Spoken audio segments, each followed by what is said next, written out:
اور یہ حقیقت بھی کسی سے ڈھکی چھپی نہیں ہے کہ اولاد کو نیک یا بد بنانے میں، نیک بنانے میں یا برا بنانے میں والدین کی تربیت کو بڑا دخل ہوتا ہے۔ ایک مرتبہ ایک مجرم کو تختہ دار پر لٹکایا جانے والا تھا، پھانسی کے پھندے پر لٹکایا جانے والا تھا۔ جب اس سے اس کی آخری خواہش پوچھی گئی تو اس نے کہا میں اپنی ماں سے ملنا چاہتا ہوں۔ اس کی آخری خواہش پر عمل ہوا کہ آخری وقت ہے، پھانسی دے دی جائے گی، ماں سے ملوا دیا گیا، ماں کو بلایا گیا۔ جیسے ہی ماں سامنے آئی اس نے فوری اس کے اوپر حملہ کر دیا، اس کا کان نوچ ڈالا۔ لوگ بڑے حیران ہوئے، اس کے اوپر تان شان کرنے لگے، او بھائی کیا ہو گیا تجھے؟ آخری وقت ہے تیرا، بھی تھوڑی دیر بعد تجھے پھانسی دے دی جائے گی، تو نے یہ کیا کیا؟ آخری وقت کے اندر کیا کیا؟ وہ بیٹا کہنے لگا مجھے اس پھانسی کے پھندے تک پہنچانے میں میری ماں کا ہاتھ ہے، اس ماں نے مجھے یہاں تک پہنچایا۔ وہ کس طرح کہ جب میں چھوٹا تھا، بچپن میں تھا، تو میں اسکول سے کچھ پیسے چرا کر لایا تھا، میری ماں نے مجھے روکا نہیں تھا بلکہ میری حوصلہ افزائی کی تھی۔ پھر آہستہ آہستہ یہی جرائم میرے بڑھتے گئے، یہی کرائم بڑھتے گئے، اور چلتے چلتے آج میں اس تختہ دار پر لٹکا دیا جاؤں گا۔ اگر یہ میری ماں مجھے اس وقت روک دیتی تو آج میں اس مقام پہ نہ کھڑا ہوتا۔ تو پیارے محترم اسلامی بھائیو، ذرا سوچئے، آج ہماری اولاد جب کوئی غلط کام کرے، کیا ہم اس کو روکتے ہیں، اس کو ٹوکتے ہیں یا اس کی اصلاح کرتے ہیں؟ یہی وہ وقت ہوتا ہے کہ جب بچہ چھوٹی غلطی کرتا ہے، اگر اس کی اس مقام کے اندر اصلاح نہ کی جائے تو یہ آگے چل کے بڑھتا چلا جاتا ہے، بڑھتا چلا جاتا ہے۔ اچھا، یہ والدین کی تربیت نہ کرنے کا اثر ہے کہ اولاد پہ اثر پڑتا ہے اور وہ جرائم کی دنیا میں آگے بڑھتا چلا جاتا ہے۔ اگر والدین جو ہے وہ اپنے بچوں کی اچھی تربیت کریں تو پھر اثر کیا دکھائی دیتا ہے؟ اس کو یوں سنیے، ایک قافلہ گیلان سے بغداد کی طرف رواں دواں تھا۔ یہ واقعہ آپ نے پہلے سنا ہوگا اور آپ کو یہ بھی پتا ہے، تقریباً بچے کو بھی پتا ہوگا یہ واقعہ کس کا ہے۔ رواں دواں تھا، جب یہ قافلہ ہمدان شہر سے روانہ ہوا تو جیسے ہی جنگل شروع ہوا، ڈاکوؤں کا ایک گروہ نمودار ہوا اور قافلے والوں سے مال و اسباب لوٹنا شروع کر دیا۔ اس قافلے میں ایک نوجوان بھی تھا جس کی عمر 18 سال کے لگ بھگ تھی۔ ایک راہزن اس نوجوان کے پاس آیا اور کہنے لگا صاحبزادے تمہارے پاس کچھ ہے؟ نوجوان بولا میرے پاس 40 دینار ہیں جو کپڑوں میں سلے ہوئے ہیں۔ راہزن نے کہا صاحبزادے مذاق نہ کرو، سچ بتاؤ۔ نوجوان نے بتایا میرے پاس واقعی 40 دینار ہیں، یہ دیکھو میری بغل کے نیچے دیناروں والی تھیلی کپڑوں میں سلی ہوئی ہے۔ راہزن نے دیکھا تو بڑا حیران ہوا، اس نوجوان کو اپنے سردار کے پاس لے گیا اور سارا واقعہ بیان کیا۔ سردار نے کہا نوجوان کیا بات ہے، لوگ تو ڈاکوؤں سے اپنے مال کو چھپاتے ہیں، اپنی دولت کو چھپاتے ہیں، مگر تم نے سختی کیے بغیر اپنی دولت ظاہر کر دی۔ نوجوان نے کہا میری ماں نے گھر سے چلتے وقت مجھے نصیحت فرمائی تھی کہ بیٹا ہر حال میں سچ بولنا، بس میں اپنی والدہ کے ساتھ کیا ہوا وعدہ نبھا رہا ہوں۔ نوجوان کا یہ بیان تاثیر کا تیر بن کر ڈاکوؤں کے سردار کے دل میں پیوست ہو گیا۔ آنکھوں سے آنسوؤں کا دریا جھلکنے لگا، اس کا سویا ہوا مقدر جاگ اٹھا۔ وہ کہنے لگا صاحبزادے تم کس قدر خوش نصیب ہو کہ دولت لٹنے کی پرواہ کیے بغیر اپنی والدہ کے ساتھ کیے ہوئے وعدے کو نبھا رہے ہو، اور میں کس قدر ظالم ہوں کہ اپنے خالق و مالک کے ساتھ کیے ہوئے وعدے کو پامال کر رہا ہوں اور مخلوق خدا کا دل دکھا رہا ہوں۔ یہ کہنے کے بعد وہ ساتھیوں سمیت سچے دل سے تائب ہو گیا، توبہ کی اور سارا لوٹا ہوا مال قافلے والوں کو واپس کر دیا۔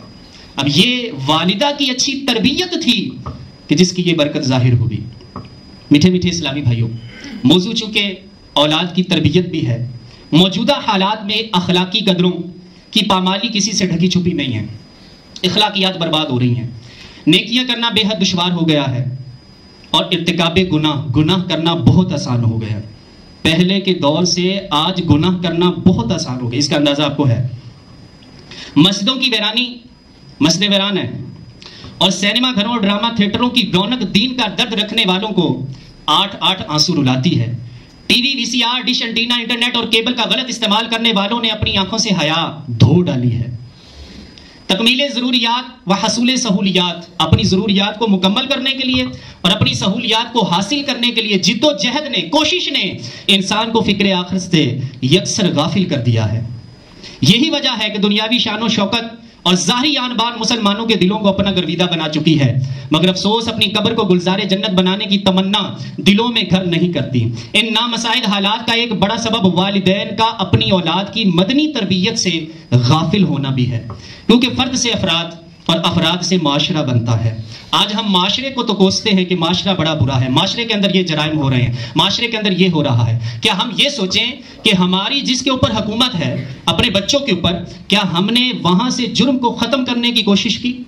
فرد سے افراد بنتے ہیں اور افراد سے معاشرہ بنتا ہے۔ تو جو ہمارے پاس فرد موجود ہے، کیا ہم نے اس کی اچھی تربیت کی؟ کل کو اسی سے افراد بنیں گے اور افراد سے پھر آگے معاشرہ بنے گا۔ تو ہماری اس کے اندر کوشش کیا ہے؟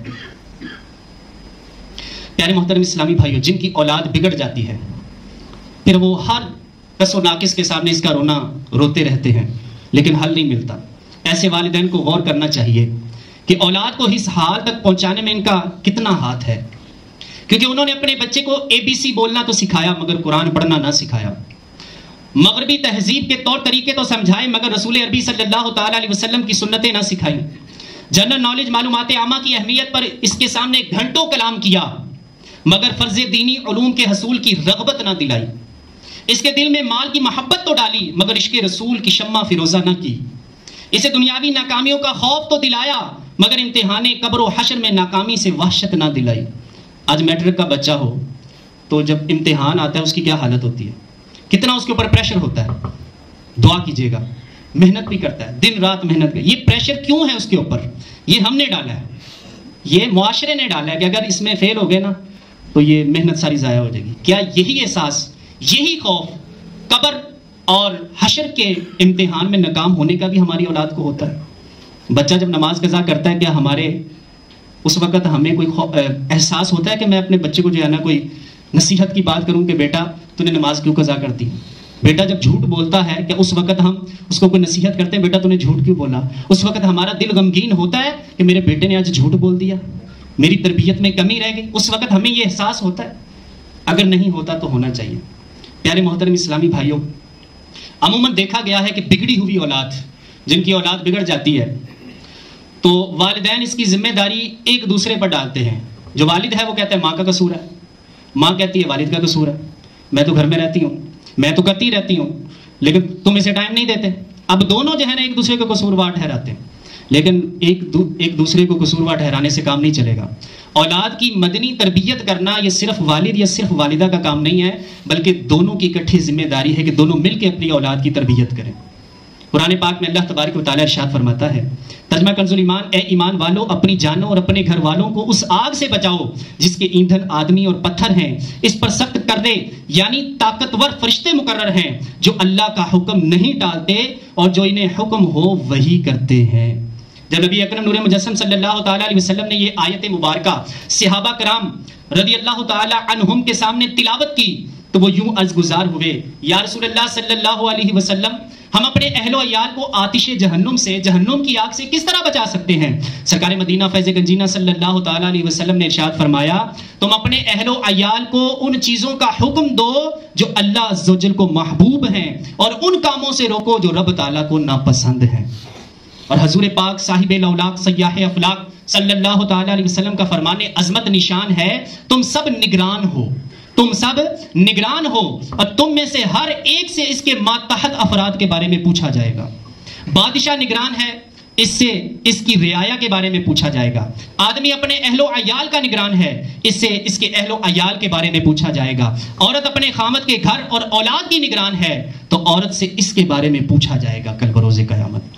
میٹھے میٹھے اسلامی بھائیوں، اگر ہم اسلامی اقدار کے حامل ماحول کے متمنی یعنی خواہش مند ہیں تو ہمیں اپنی اصلاح کے ساتھ ساتھ اپنے بچوں کی مدنی تربیت بھی کرنی ہوگی، کیونکہ اگر ہم تربیت اولاد کی اہم ذمہ داری کو بوجھ تصور کر کے اس سے غفلت برتتے رہے اور بچوں کو ان خطرناک حالات میں آزاد چھوڑ دیا تو نفس و شیطان انہیں اپنا آلہ کار بنا لیں گے، ہتھیار بنا لیں گے، جس کا نتیجہ یہ ہوگا کہ نفسانی خواہشات کی آندھیاں انہیں صحرائے اسیاں یعنی گناہوں کے صحرا کے اندر ڈبو دیں گی، اور عمر عزیز کے 4 دن، یہ جو زندگی کے مختصر 4 دن ہیں، یہ آخرت بنانے کی بجائے دنیا جمع کرنے میں صرف کر دیں گے۔